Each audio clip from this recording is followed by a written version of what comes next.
In this video, we have to find the value of this number. So any number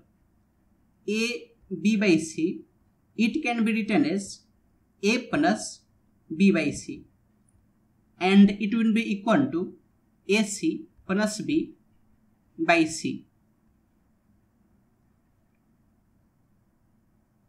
So this will be equal to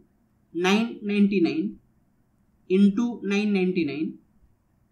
plus 998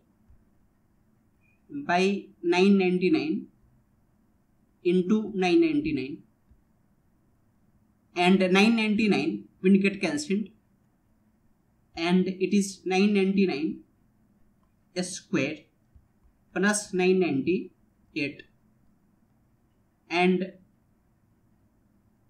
999 is 1000 minus 1 square plus 998, and this will be equal to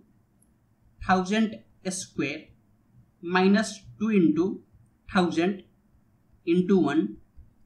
plus 1 square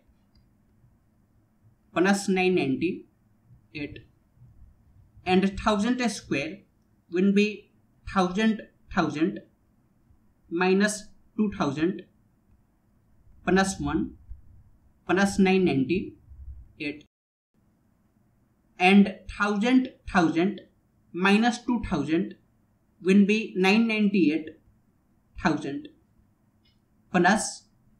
and 1 plus 998 will be 999, and this will be equal to 998,999. So this is the required value.